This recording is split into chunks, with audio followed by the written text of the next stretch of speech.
Hi everyone, welcome to Off the Podium. I have a guest who I had a couple of months ago. I think it was the 13th episode, James Gardner. Welcome to Off the Podium, 50th episode. Thank you so much for doing this.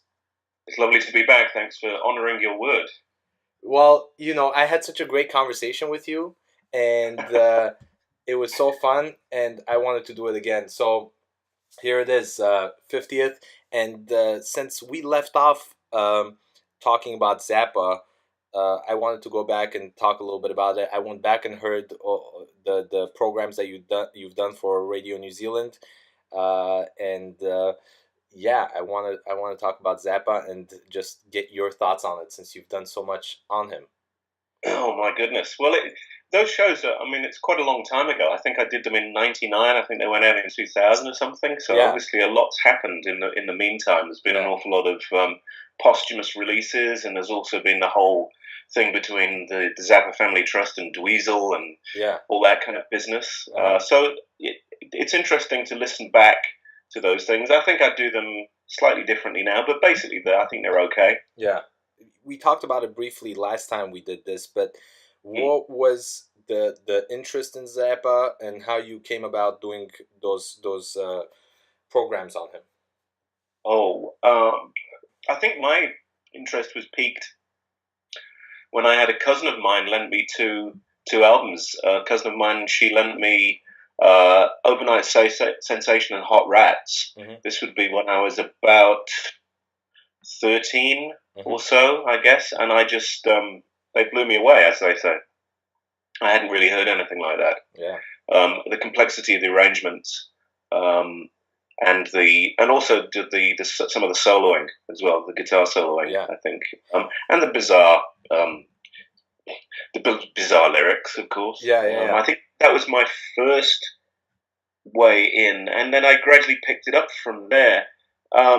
One of the things, of course, you can do now very easily that you couldn't do back then is build up a picture of Zappa's career very quickly. You Yeah. just go online and it's all there. Yeah. In those days, a lot of those records simply weren't even available. Oh, The back catalogue was being deleted. In the right. days when they used to delete records, Yeah. you just couldn't go out and buy that stuff. So it was a very painstaking and long process of discovering the back catalogue. When I lived in London, a lot of the early albums, like We're in It for the Money and Absolutely Free, were only available through very expensive collectors, Huh. second-hand record shops and things like that. You couldn't just go out and buy it. So they had a kind of bit of mystique about them. Yeah.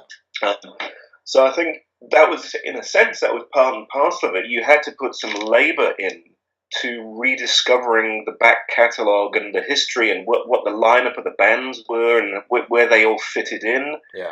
And the first Zappa album I think I actually bought was Studio Tan, Huh. which is one of the three, as you know, one of the three Warner Brothers albums Yeah. that has or originally had no credits on it at all.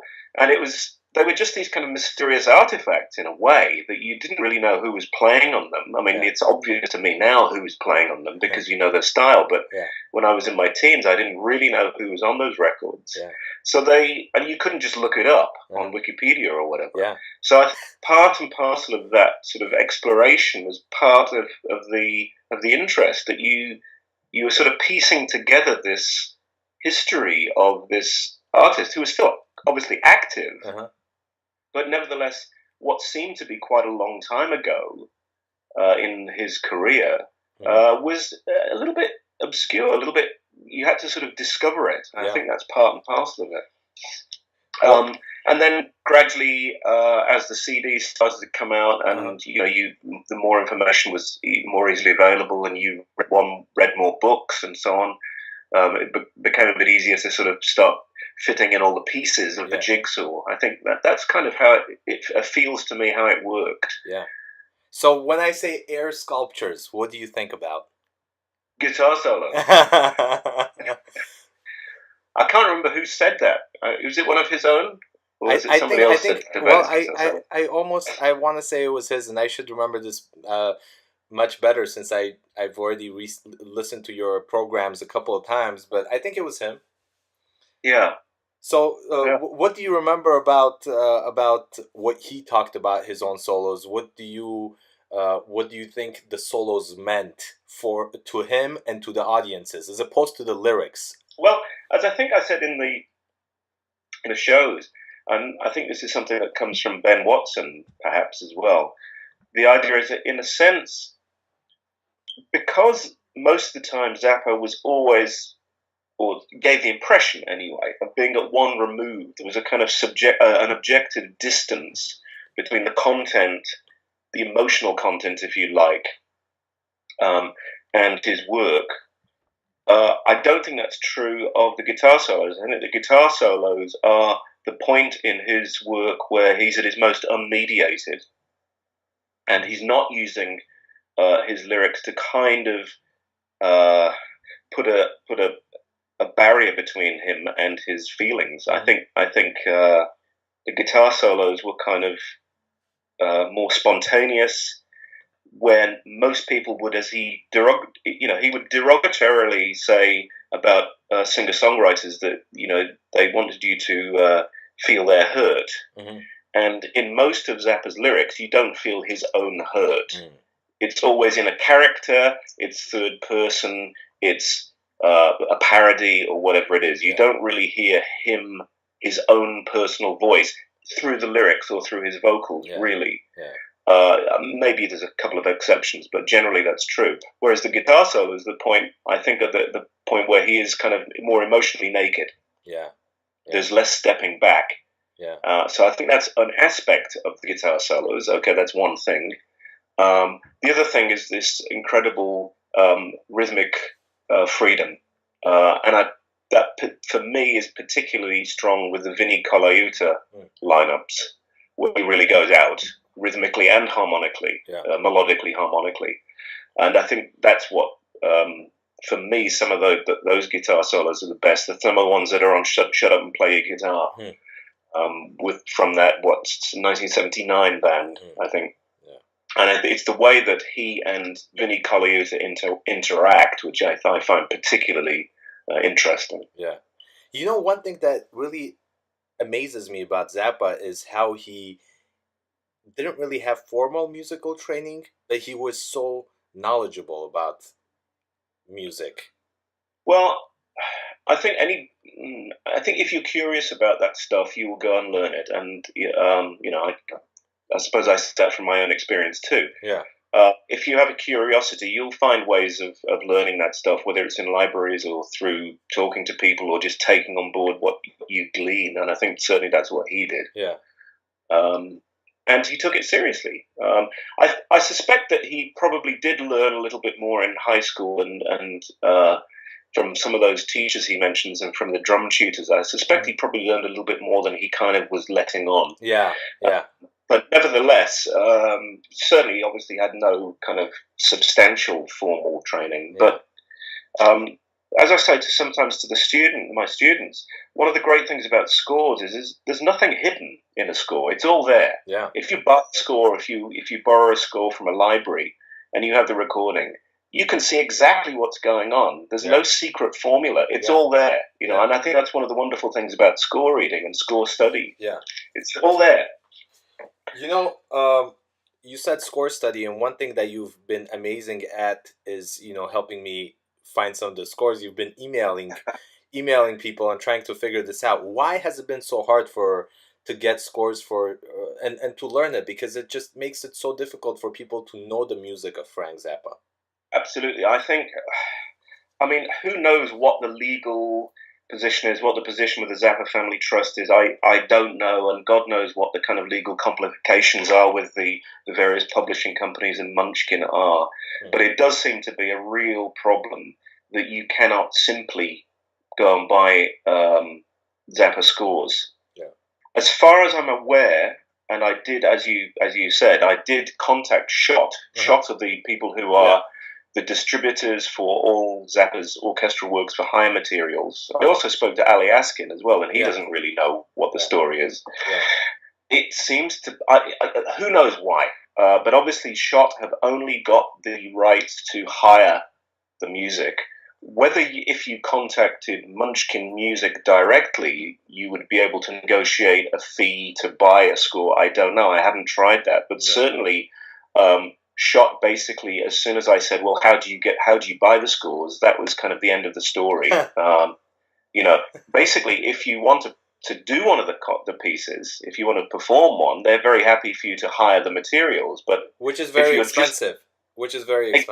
Exactly. And obviously, if you just want to look at the score and have it in your collection, that's no answer. So I really don't know what's going on there. It's a very strange thing. But the Zappa Family Trust seem to have a lot of very strange, have made a lot of strange decisions over the years, I think.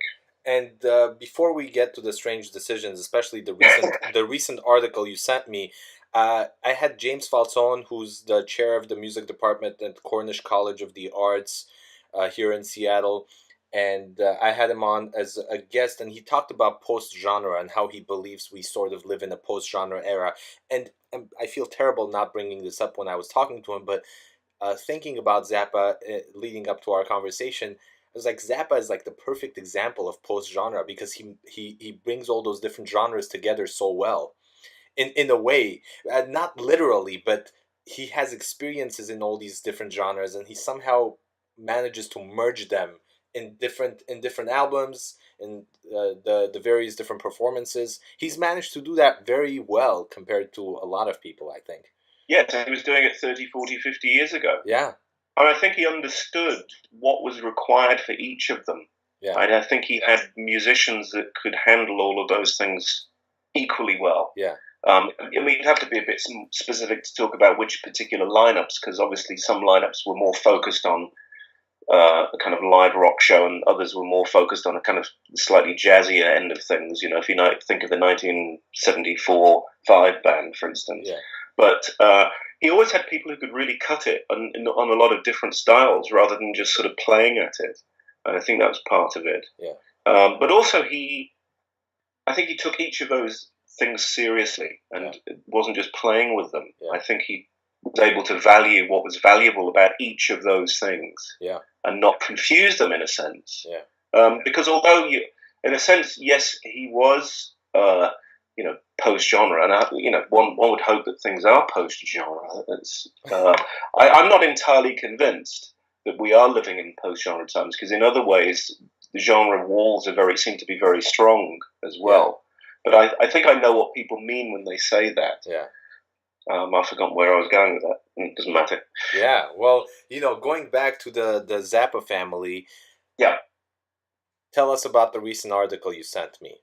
Well, I can only tell you what I've just seen myself today, this sort of press release about the Frank Zappa Back on the Road, the Hologram Tour, which we are assured by Ahmet and Diva of the ZFT. Yeah. There will be performances happening in 2018 with Zappa as a hologram, playing with Steve Vai, Ian Underwood, Adrian Ballou, Arthur Barrow, Vinnie Colaiuta, etc., who are apparently committed to being part of this, quote, epic endeavor. I'm a little bit suspicious about that claim. That seems to be a very big claim to have got all those people on side. Whether they will record their own little bit against a green screen, or whether they will actually be on stage, God knows. I really don't know how they're doing that. I mean, I'm sure the technology is amazing these days. Getting the permissions and the rehearsal to put all that together, I'm not quite sure what is actually being proposed in a way. Yeah. Well, speaking of... Yeah, go ahead. Well, it just seems a strange thing. I mean, to kind of resurrect something like this. I mean, I think the Zappa Plays Zappa tour a few years ago had appearances with Zappa playing a solo, I think, didn't they? Yeah. But that was just on a kind of normal screen, I think. Yeah. Obviously it's a kind of extension of that, I suppose. But I find it a little bit troubling. I mean, we've got a kind of cryogenically frozen Frank appearing on stage doing something he's already done. Yeah. The whole point of Zappa's, certainly as a guitar player, was that he was doing things he hadn't done before in the moment. Yeah. So I don't know. It just sounds a little bit weird to me. And I don't mean that the technology is weird, but why would you do that? It seems to go against an awful lot. of what Zappa seemed to stand for. That's what I was going to say. For renewing things. Yeah.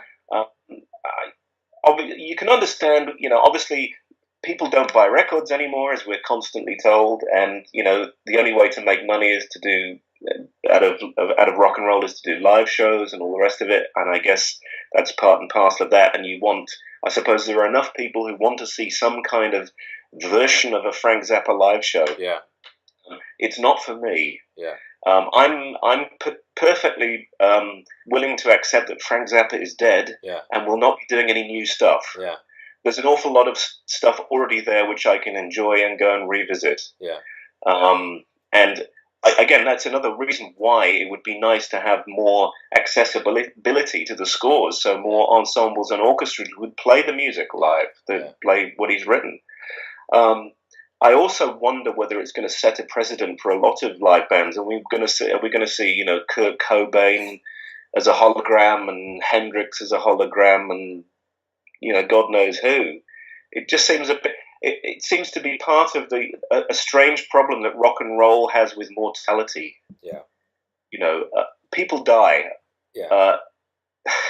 But and then they stop doing. Classical music has the same thing, though, in some ways, because we're still obsessed with Beethoven. We're still obsessed with all these composers, and if Zappa is doing this, I'm sure we're going to see Beethoven resurrected somehow. Oh God! But we're doing what? I mean, I'm sure as a technical feat it could be quite interesting, but I personally wouldn't go and see it. I'd rather go and see a new band. Yeah.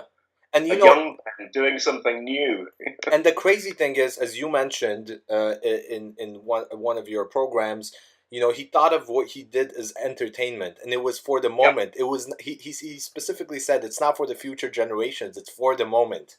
So, doing this, it kind of takes away from in the moment. But you've researched Zappa a lot. Is there anything that you came across that you didn't want to share on the radio, on those programs, that you thought was interesting that you didn't share, and now you could share with us? Oh my goodness, that's a really interesting. You got me on the spot there. I can't think of anything particularly. I mean, I have to remember that a lot of the material that I would have liked to have played in those days wasn't available. I mean, the backstory of Lumpy Gravy, we're only in it for the money, and some of the outtakes and various, chronologies of some of the albums have become more available now. Yeah.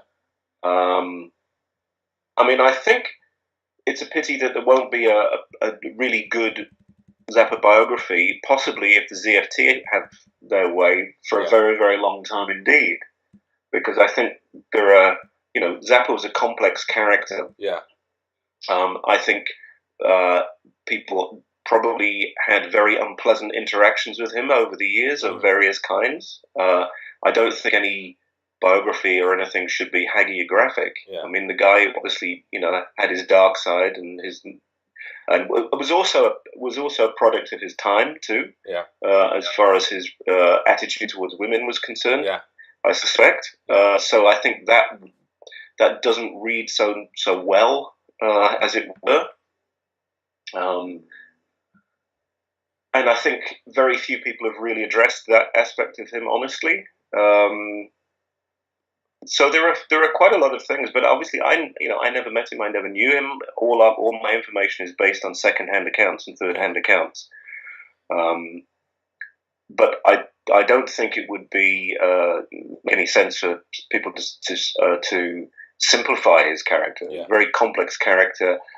We could argue about some of his hang-ups and so on. I suppose it's that aspect of his character that would be interesting as a research now. Yeah. Something like that. But I also think it's a great pity that his music is not being listened. His notated music is not being looked at more. Yeah. There are some performances in Europe, particularly by European ensembles, but they tend to be the same pieces over again. Yeah. As well. I was gonna ask something about the drugs, because he Yeah. said that drugs do not become a problem until the person who uses the drugs does something to you, and he went on and on talking about it. Somehow, the general public. I mean, if you show this to the older generation at the time of Zappa, they would say, Mm. "Oh, this guy's probably on drugs. He's doing all kinds of crazy stuff." But have you found anything that shows that he's done? Because again, it might be the Zappa that's trying to hide something from us, or maybe present something that's not the reality. Yeah, I think I don't. In general terms, no, I don't. I think he probably did have a little bit more recreational drugs than he was often let on about. I Yeah. think if you read the um,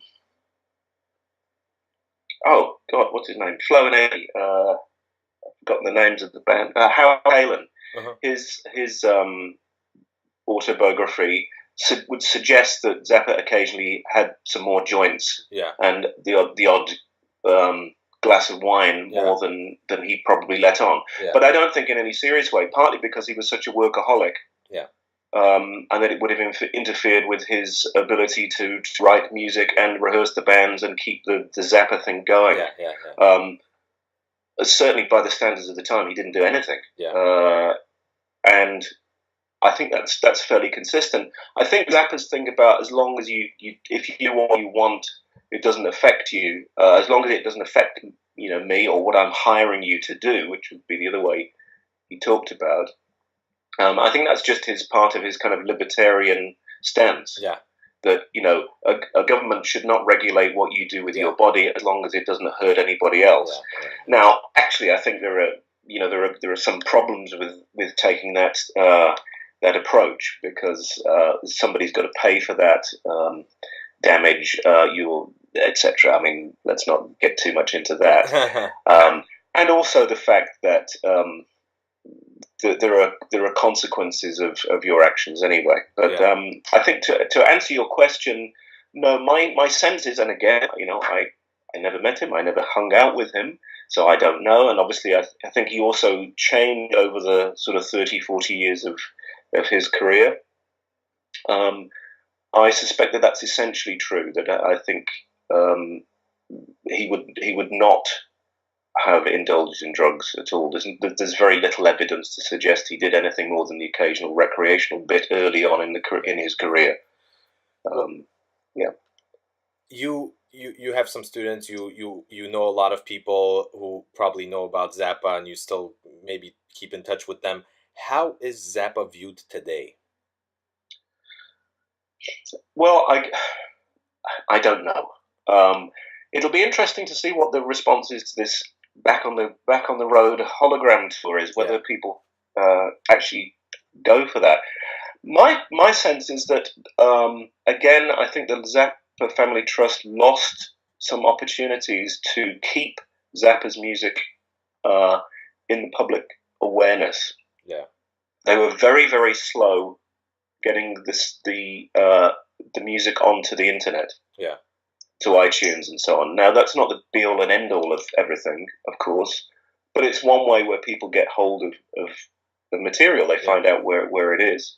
We're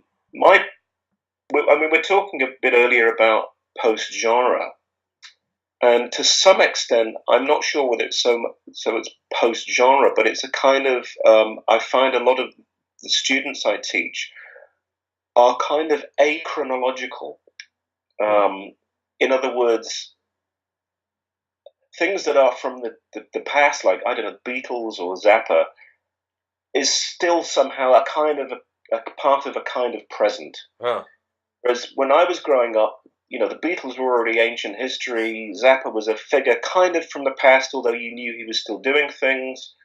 There was a sense of chronology that something was a bit out of date. Yeah. I don't think that people in their teens and 20s have that same, this is a big generalization, but I don't think that they have that same sense of place in the chronology that I and my colleagues, my peers had, that you were talking about particular eras. I think that's different. I don't know. I'm not. It's very difficult difficult to know. What would I be thinking about if I were a younger person discovering Zappa? Obviously, you can just spend days and days working through YouTube clips and interviews and, whatever you can find on iTunes and etc. So you can kind of do a lot of research on your own in a way that you couldn't do 20 years ago. Yeah. I suspect that there's no single picture of what Zappa is. Yeah. I think it depends on which end you're coming with. I mean, which end you're coming from. I mean, if somebody of a band you particularly like quotes Zappa as a kind of, an influence or something, then you'll probably go and then check out something from Zappa, and I think that's a lot easier to do than it used to be. Yeah. So I don't know. I couldn't really speak for people who are 30 odd years younger than I am. What that means now. Well, yeah. Well, what's your experience? Well, I'm a Zappa fan, so my experience is a little bit different. And speaking of my generation, I think there are far less people who are really fans of Zappa nowadays, especially from my generation. I don't think there are people, they know of him, I think, but I don't think they actually listen to him or really care much about following what's being done with the Zappa Family Trust, and they probably are doing the right thing by not doing that anyway. So, Zappa said notated contemporary music is, and this is from your program again, is more useless than a frisbee for the American culture, or whatever, however he phrased that.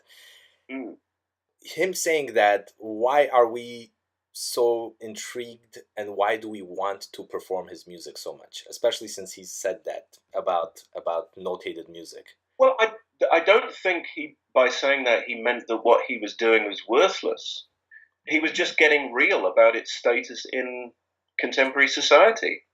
I think it's easy to get into the sort of, if you like, compositional echo chamber. Yeah. If you're only talking to composers who are concerned about what's going on in Western art music, to use that problematic term, or if you're particularly interested in new music, you communicate with people who are into new music and so on, and you tend to get obsessed with those questions about what's going on in music today and all the rest of it, and that's fine. The problem occurs when you get disappointed that really nobody or very few people actually are interested in contemporary art music or notated music, or don't know what it is you're doing, and so on. I think you have to keep a very healthy perspective on the position of what it is you do. Yeah. And I think Zappa had that. Yeah. I mean, I think sometimes he railed against that a little bit, but nonetheless, I think the reason he was saying contemporary music or whatever the word notated music is as useful as a frisbee, or frisbee is more useful. Yeah. I think he was just keeping it in check, what it is he was doing. And although it was fascinating to him, and he put in huge amounts of time and his own money into doing that stuff, and as he said, paying orchestras to work through his dots, he was under no illusions about the status of that work within particularly American society, but more generally. I think it was just a reality check. Yeah. Valley Girl. Why is that so popular? Well, I think it's popular basically because of Moon's vocal, and it captured a particular zeitgeist is probably a little bit too pretentious a word to use for Valley Girl, but nevertheless, it was a snapshot of something that was going on that was amusing, and obviously it took hold. Yeah. And it's got a lyric. It's got a lyric that people can kind of understand. Even if you're not into Zappa's music in general. For me, the best thing about Valley Girl is the bass line. I think it's a fantastic bass line, and the bass sound on that track is absolutely wonderful. Scott Tunis's bass line on that is absolutely fabulous. I love it. That's why I always hear the bass line. James, you're absolutely fantastic. Your memory on who plays what on each of these records, you're I mean, it's ridiculous. How how how many years have you studied this? I've got a particularly good memory for certain kinds of things. Huh. It's terrible for other things, but Yeah. it's good for that kind of thing. Well, that's I great. can remember who played on stuff. Yeah. Well, I do have a question. Zappa Yeah. technology. You do this type of work. What would Zappa embrace most about today's technology or today's music, in your opinion? I think about that quite a lot because he was one of the first people to float the idea, basically, of online music. Uh-huh. He kind of came up with an idea which is not a million miles away from iTunes in the 80s, whereby you would actually have a central digital storage space for music, which you would then, using some kind of phone system he envisaged in the 80s, you would put your credit card in, you would download the music, basically. So I think he had an ability to see the potential, the business potential, if you like, the commercial potential in technology like that. I suspect that he would have some kind of very interactive way of dealing with his records now. I mean, it's really difficult. Futurology, if you like.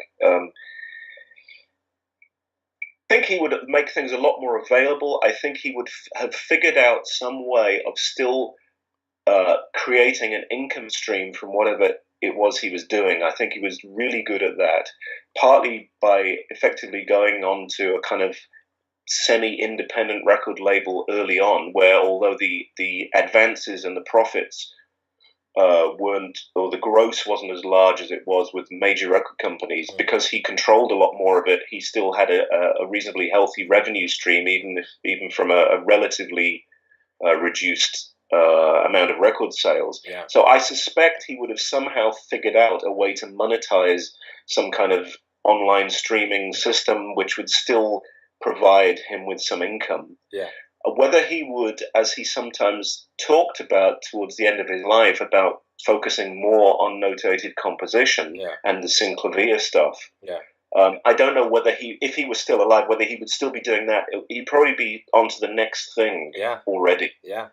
And I'd also wonder whether that was partly a product of his illness, the fact that he was obviously in the last year or so ill, that he had reduced energy, and the idea of essentially, or maybe retreating into writing string quartets seemed like a very an attractive proposition, because you don't have to go out on the road with it anymore. Who knows?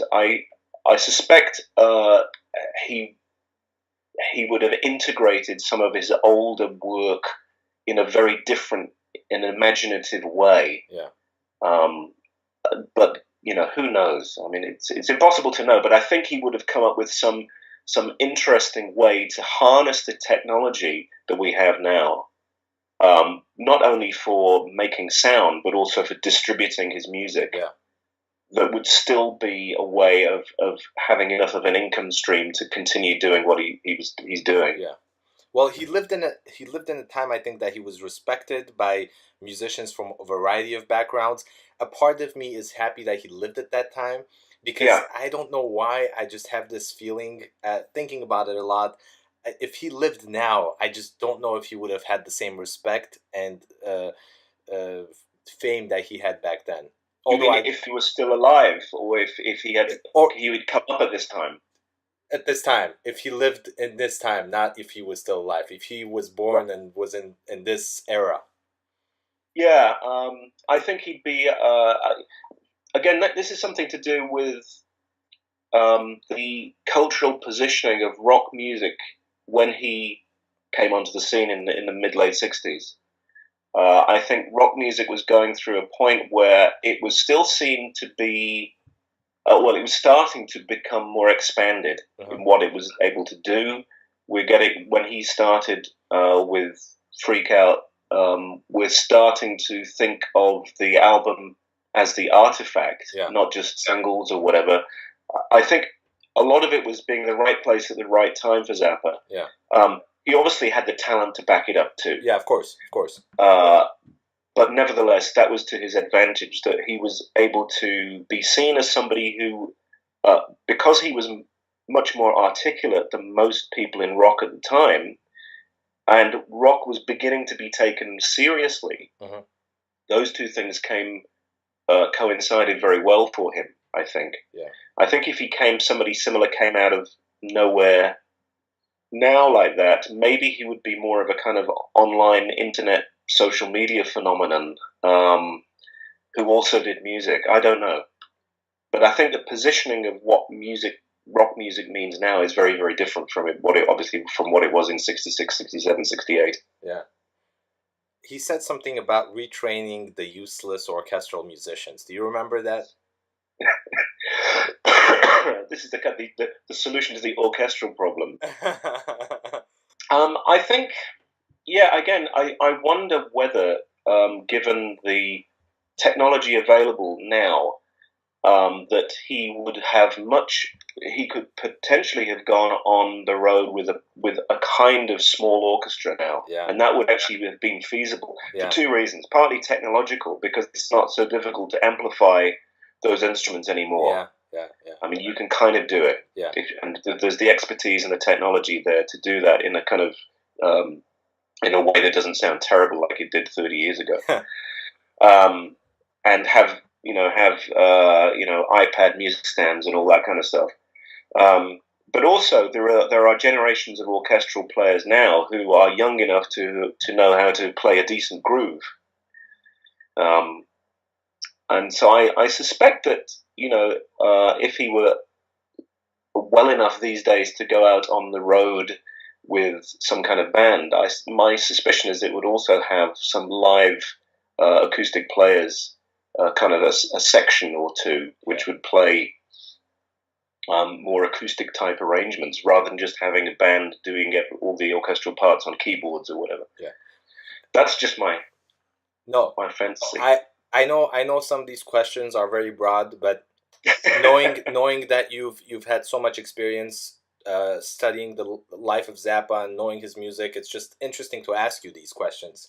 Yeah, predicting the future or what he might have done, you're really on a hiding to nothing, and I'm just speculating off the top of my head. Speculating, really. but speculating based on a lot of knowledge that you have about that person, which is far more than most people could do. Marcel Proust or Bernard Pivot, have you heard of those two names? Proust, yeah. What was the second one? Bernard Pivot. He was a journalist, TV personality, and they both have a questionnaire that they used. Pivot had a questionnaire that he used, and one that comes up is fascinating to me that I think about, and I've kind of made my own twist on that. Is what food goes well with Zappa, for example? Oh, well, that's good. He would probably have said something like coffee and anchovies and chili and that. I'm not sure he had the healthiest diet. Yeah. I have no idea. Pepper steak, I think he was fond of. Yeah, going back to Zappa and improvisation, a lot of his players were very good improvisers. What do you think of Zappa's improvisation? Because there was something I remember either reading or listening to your program where he talked about improvising to only a few chords. He didn't like improvising to a lot of a big chord structure, for example. So, do you remember this or? Yeah, I mean, he wasn't a bebop guitarist, and I think. In some ways, I think his guitar playing, obviously, is rooted in the blues. There's a lot of blues influences in his inflections and his note choice. But equally, I think a lot of it is more akin to either Indian or perhaps Middle Eastern musical traditions where you have a drone. Uh-huh. Because really, a lot of it, often he will be playing on one chord or a two-chord vamp. Often it's going, well, depending on how you hear it, going from flat 7 to 1 or maybe 2 to 3 or 1 to 2 major. It depends on how you hear it, I guess, what harmonic context. But certainly he often used that sort of Lydian soloed in a kind of Lydian way over a 2-chord vamp. I think it gave him more freedom to play with dissonance against just 2 chords, one tonality in the background, or implied tonality, and then he could imply other tonalities over the top of that. So I think that in that respect, he ended up doing something that suited his own hearing. Yeah. It's not like, he didn't have the kind of harmonic kind of ESP that Alan Holdsworth had, for instance, where he negotiates a very complex path extremely rapidly on the fly through a complex set of chord changes. So in that sense, it's on one level it's kind of simpler, but on the other hand, because he is working against a more fixed harmonic background, he's got more freedom to imply other harmonies and tease out other modalities or harmonic worlds in his soloing. And I think that's one of the nice things that you hear in Zappa's soloing, is where he starts fiddling around, changing the mode, or emphasizing a different context. Do you know what I mean? Yeah. And the great thing about Zappa is that he knew his strengths and he played those well. Yeah, exactly. And one thing I want to know, and speaking of strengths, another strength of his was his ability to talk to the audience, to talk to the press. He just knew what he wanted to say, and he was very knowledgeable, whether it was politics, religion, whatever it was. He knew how to talk about it, and whether you agree with him or not, he expressed himself very powerfully. At least I loved listening to his interviews because he was just such a great speaker, and I even if I disagree with some of the things, it's just still great to hear. Do you know any composer, any figure now that matches what Zappa brought to the table? Oh, wow. You're really putting me on the spot with a lot of this stuff. Well, maybe I'm just not aware of it. I'm sure there are plenty of intelligent people out there in the music industry, the music world. I just don't follow what various rock people do in the same way. I suspect there aren't many who would have his breadth. Yeah. And I think he also he was very reluctant to just kind of go along with being pleasant to people. If somebody asked him something he thought was dumb, he would let them know. Yeah. And that's quite hard to do. It's kind of hard to say, hold on, what kind of a question is that? Yeah. What are you asking me here? Yeah. That's based on ridiculous premises, that question. Which I think we, could do more of that. Yeah. And you could because there are a lot of questioners have assumptions, and he was saying, "Well, no, cut these assumptions. Let's talk about what's really going on here." Well, you could have said that same response that he would have had for me for some of my questions.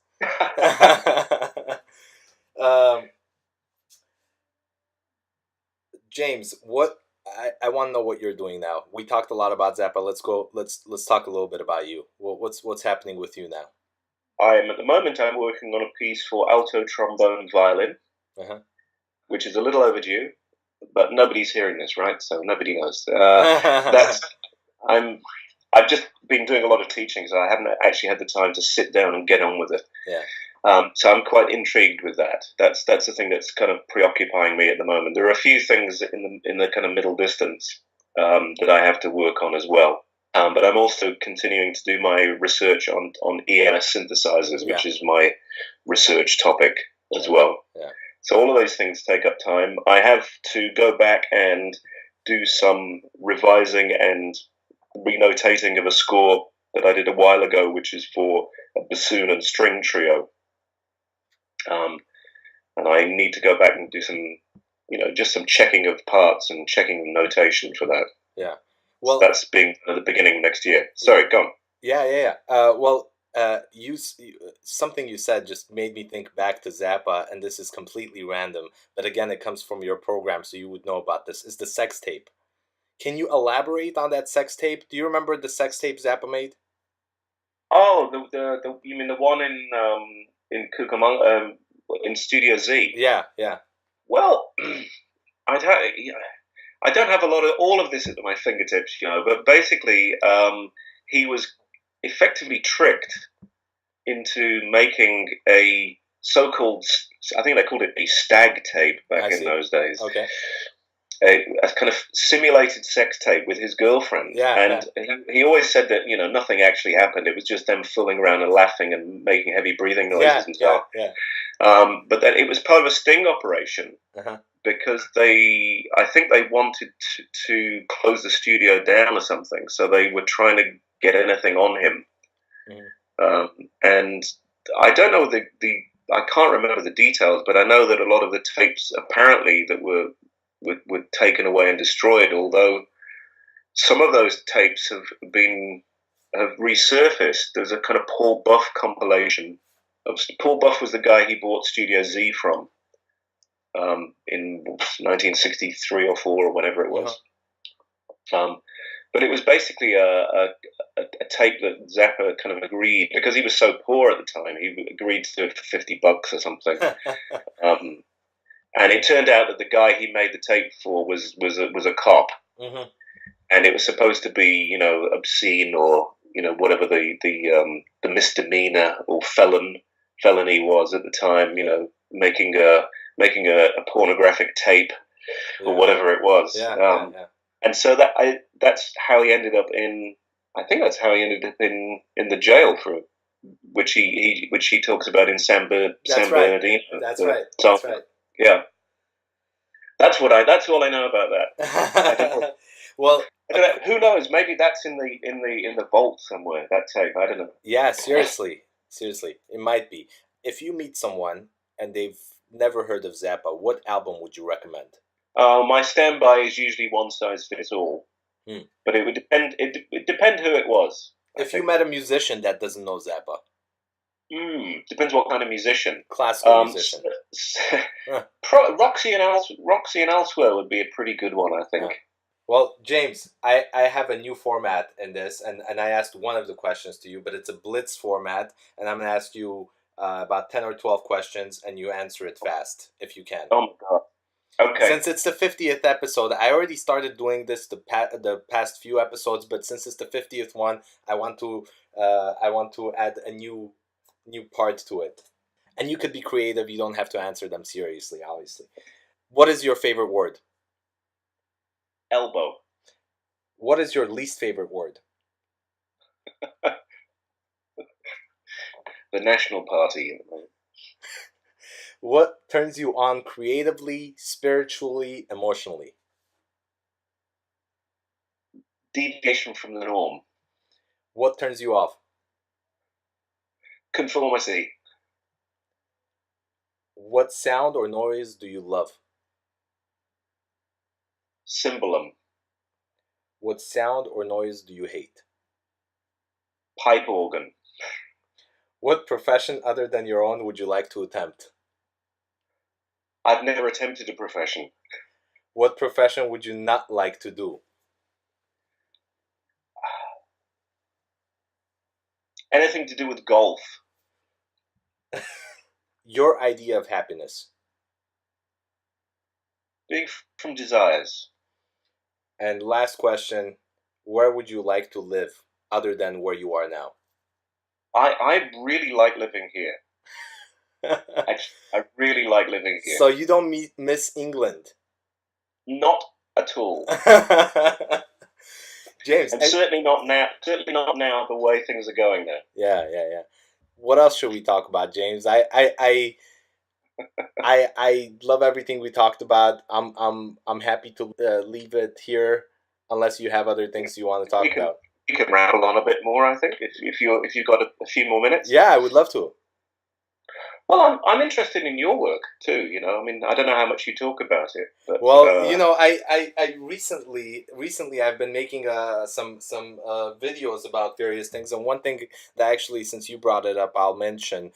One thing that frustrates me is one of the reasons why I started this podcast, this format, is because I wanted to talk about things that bother me in classical music specifically, and in the world of music, and one of the latest things is the fact that a lot of the major symphony orchestras, they get all these big grants, these big sponsors, because they talk about diversity. They say that we're diverse, we're inclusive, and we are very they talk about all this diversity stuff, but the reality is it's the 150th anniversary. I'm talking about American orchestras. It's the Mm. 150th anniversary of Amy Beach, who's a Mm. very important American female composer, and they talk about diversity and equality with all these orchestras, but then they haven't programmed Amy Beach. I mean, I've looked at many of these orchestras, and they have not programmed Amy Beach, and she's probably one of the most important figures for equality and diversity, especially when we're talking about America. And so a lot of my friends, one thing that frustrates me is that a lot of my friends on Facebook, and I have thousands of people on there, I see them post, call your senators. There's this ridiculous thing that's happening. Call your president, call your this and call your that, and make sure you email them and write a letter and all this. But when it comes down to our own field, we don't want to fix it. It's like we're trying to fix an airplane when we don't know how to fix a tire on a bicycle. It's it's ridiculous, and I just wish musicians, classical musicians, I completely respect them for fighting for what they truly believe, whether it's politics or whatever they truly believe in. I'm okay with that, and I respect them for that. But when it comes to our field, they don't want to take action. They're afraid to lose gigs. Why don't you pick up the phone and call the office, the artistic planner, or whoever it is? Uh, it's not that hard to get a hold of music directors. Trust me, you could go to a concert and talk to a music director and ask them the important question and ask them why Amy Beach is not on the program. But these people don't want to do those things, and then we wonder why we are where we are. This is a perfect opportunity to really put the orchestras in their place, and be collective and together unified, and talk to these orchestras and ask them the important questions, but we don't do that. So that's something that's been frustrating me, and I've been a little bit more active in posting about those things. So that's that. But otherwise, my youth orchestras, I love my youth orchestras, and I work with two youth orchestra organizations, and I work with a community orchestra, and I am very passionate about continuing to work with them. To be honest, I'm not. I would like to work with an professional orchestra, but I would have a completely different approach than most of these conductors do. In working with professional orchestras, I think, especially in America, and I'm talking the American side of things. In America, public music education, probably it's the same thing in New Zealand and elsewhere, but there's not much going on in music education wise in public schools here in the States. Some places have it, but a lot of them don't, at least not the way it was 30, 40 years ago.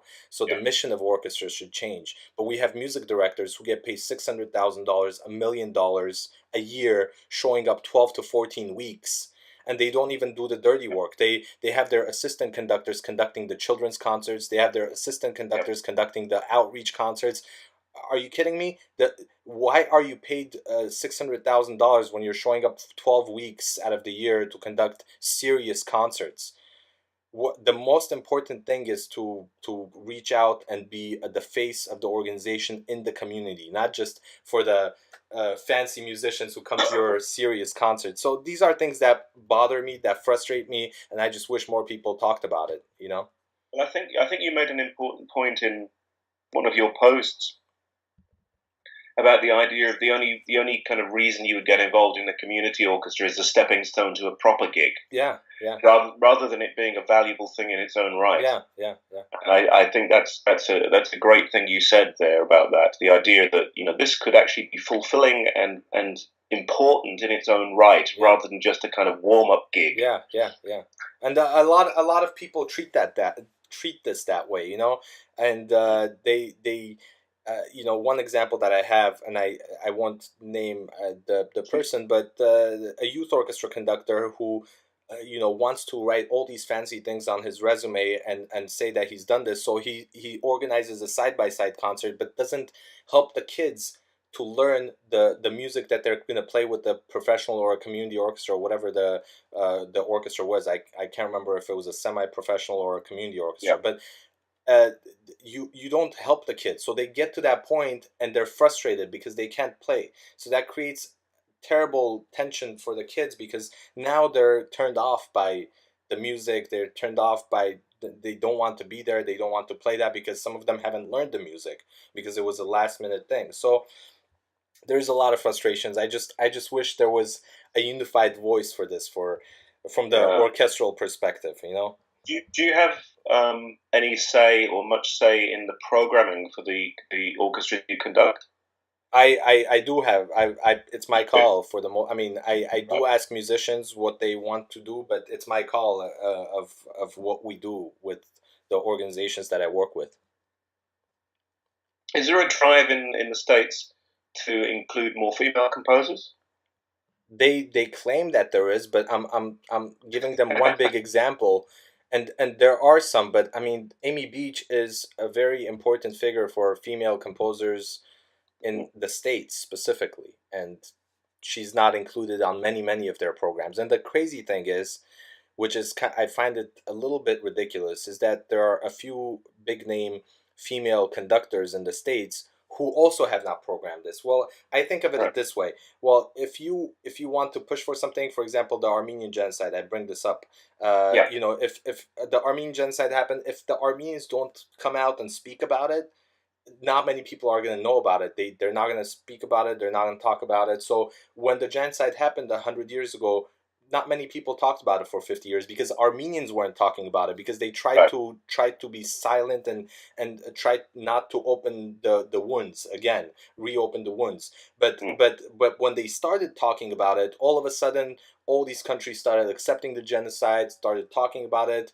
There are Turkish scholars that talk about the Armenian genocide, and so the female conductors who are leading professional orchestras, they're not programming Amy Beach. At least I didn't see it. Maybe I missed it. But I went Mm. specifically on Marin Alsop and a few Hmm. others, and I looked at their list, and they were not included. But I think about it the other way. I'll get benefit of the doubt. Maybe they don't want to seem like they're talking about female composers being female conductors, so The they don't want to conductors, yeah. talk. So there's that perspective too. But I just major symphony orchestras, they're not they're not doing what they claim to be doing, Mm. in my opinion, at least in America. So Do do you think part of the fight back of that will also come from the performers or the musicians being aware that there are these female composers historically and currently out there whose music they could play? well, I know some of the orchestras are trying to program new music by new composers. So I know they know that these composers exist. I'm not sure how active they are in pursuing some of these collaborations. Okay, interesting. I don't know. It is what it is, I guess. But there's it's a crazy place. But I really hope that in the States, especially professional orchestras, focus on education, the more of the education component, because some of the reasons why we don't have full audiences in some of the concerts is because people weren't educated. I meet people who don't even know what a conductor is. They confuse a conductor and a composer. They don't know terms. They don't know instruments. So we haven't educated them properly. How do you expect them to come to your concerts if they don't even know it exists? Yeah, So indeed. that's that, James. Thank you so much. I could go on talking about all these topics forever. well, well, thanks for having me back. I'm not sure I was able to answer your questions properly because a lot of them were very speculative. Well, And yeah, yeah, well, I mean, we could talk about concrete things, but uh, you know, like the early start of Zappa and his how he found inspiration in Stravinsky or Varèse. But mm, I mean, I felt like these are things that people know, and the speculative questions are a little bit more interesting in a way because you're an expert. You've studied the music, you know the music, you've listened to the music for many years, and it's nice yeah. to hear a perspective on it. I actually loved your answers, so Oh, right, thank you. yeah. But if is there anything else you want to mention about Zappa that maybe you really want to talk about that you didn't get to? No, I think for me, one of the things is just the open-mindedness and curiosity, Yeah, and that's I try to keep that going. yeah, yeah. And It how? gets a little bit more difficult as you get older. I think to keep enthusiasm and freshness and open to new possibilities. But Yeah, I think you have to try. yeah. And how much I forgot to ask you this? How much has Zappa inspired you in your musical career? Well, I mean, the stuff I write now, probably not in any direct way. I think maybe occasionally in rhythmic vitality, perhaps, Huh? and maybe a sense of drama, maybe sometimes, but certainly nothing conscious. I mean, there are a few very old pieces of mine which are too Zappa-ish, which are now withdrawn, but nothing direct. It's indirect. I think it's an indirect thing. And one thing that came to mind, again, I made so many notes listening to your program, the Mom and Dad song, and how insane it was that it was 5 years before the Kent State. Yeah, I think I stand by what I said in the show on that. I think it actually is one of his most poignant pieces of music and lyrics. It's almost like he really meant that. Yeah. I think, although it's sort of presented, like a lot of we're in it for the money. It's kind of presented humorously, and it's presented as a parody of the hippie lifestyle and so on. That's worthwhile. But in that particular song, I think it's really something he's tuned into. Yeah. It feels like he's tuned into something that's going to happen, yeah. and he's expressed it in a very direct way, which I don't think he often did in that kind of direct way, in a kind of personal feeling way. Yeah, but he also talked about music, especially when it regards to current events. He talked about music and journalism, right? You mentioned that as well. Yeah. Well, again, I mean, I think that's true, and I think he did see a lot of it as journalism. But I think that's all. And his talk about anthropology, he would about anthropology. I think that's true, but I think it also had another purpose in it, was to slightly distance himself. So he could always say, "Well, I'm just doing anthropology. Yeah, it wasn't really what I thought. Yeah, it's just I'm reporting on this thing I observed. Yeah, and I think in the case of Mum and Dad, I think he really, my sense is anyway, that he really felt something was going on, and this could be a possibility. This is a kind of glimpse of the future, perhaps, due to a kind of ignorance and a kind of trust in what was going on. And I think in that respect, obviously, it would be really interesting. Of course, it would be fascinating to think what he might be doing in the Trump era. Yeah. I think that would be very interesting. I think he would have had a very. I think there would be a few albums worth in there. Yeah. Sorry, I got off topic. That was that particular song. Yes, I think that's a particularly significant song. Yeah. Well, I was going to say, do you remember reading anywhere where the media maybe talked about the fact that Zappa had this song 5 years later? Did you read anything? Did anyone mention about this? That's a very good question. I think Ben Watson probably talks about in his book, Negative Dialectics of Poodle Play,